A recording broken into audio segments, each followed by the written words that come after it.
I'm Dave Cummins from Future Property Group, and welcome to the Future of Sustainable Development, the podcast where we explore the ideas shaping tomorrow's built environment. Today, we're exploring the importance of green roofs. What are they? Why are they important? And how can we embrace them? At its core, a green roof is exactly as it sounds, a roof that is covered with living vegetation. But to think of it as simply plants on a roof would be like describing a rainforest as just a lot of trees.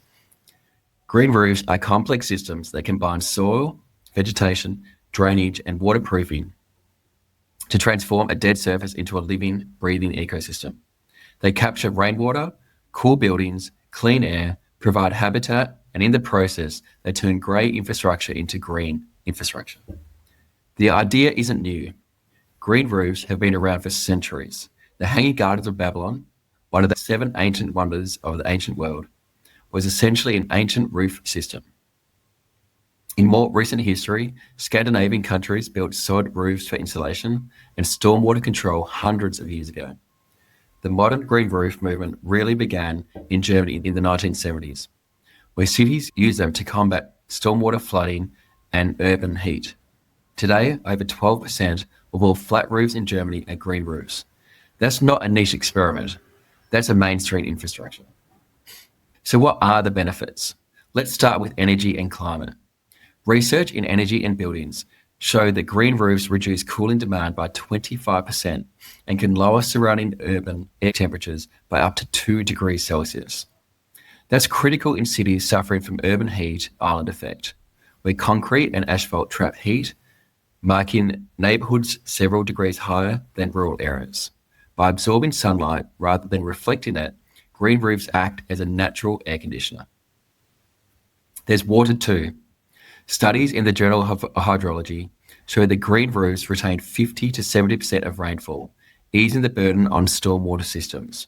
During heavy rain, instead of water rushing into drains and flooding streets, much of it is absorbed and filtered through the roof's growing medium.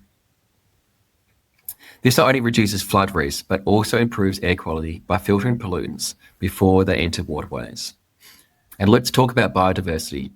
Research published in Urban Forestry and Urban Greenery has demonstrated that green roofs provide vital habitats for pollinators, insects, and birds. In Switzerland, they're even hosted rare orchids and butterflies. Imagine cities not as deserts for biodiversity, but as stepping stones for species survival. Green roofs help make that possible. The human health benefits are equally powerful. The Journal of Environmental Psychology reported that employees with access to green roofs experience lower stress and higher well-being. Studies have shown that views of nature, even on rooftops, improves concentration, reduce mental fatigue, and increase productivity. For communities, green roofs mean healthier, happier, and more resilient people.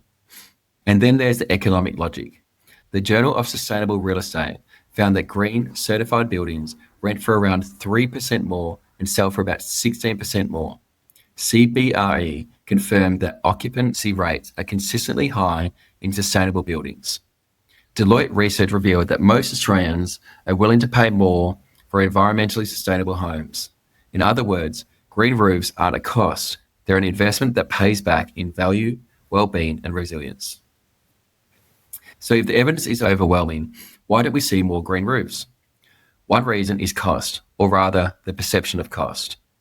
Developers focus on upfront capital, ignoring lifetime value.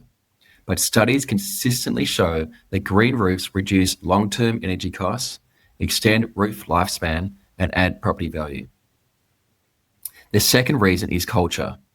The property sector is conservative, trained to measure success in square meters and profits per unit, not in biodiversity restored or health outcomes improved. The third barrier is knowledge.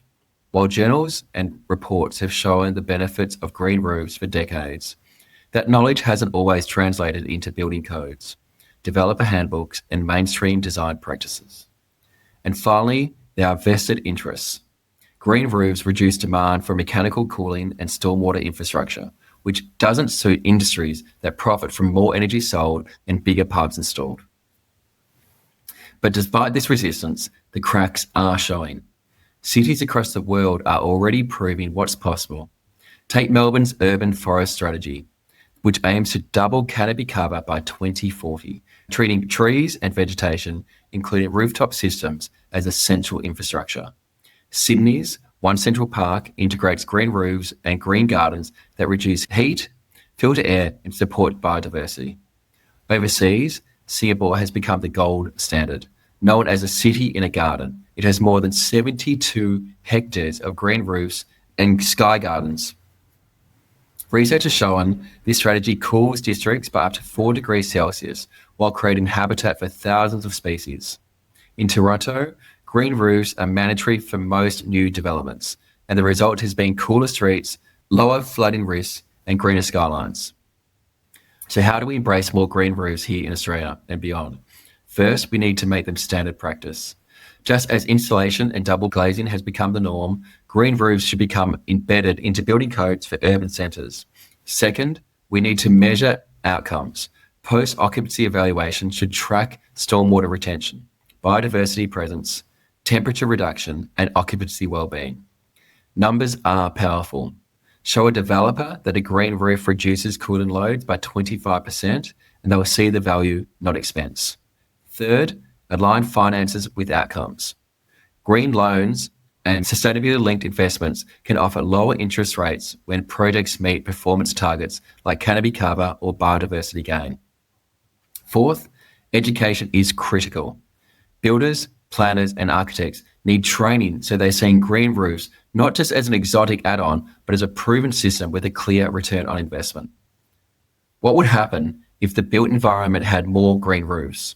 Imagine cities where summer heat is softened by living blankets on rooftops, where stormwater drains don't overflow every time it rains, where pollinators thrive and children grow up surrounded by more life, not less.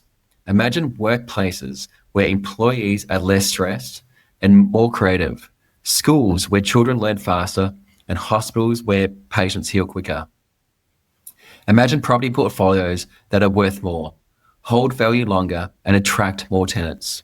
And imagine the climate impact, tens of thousands of hectares on rooftops transformed from dead weight into carbon sinks, water filters, and energy savers.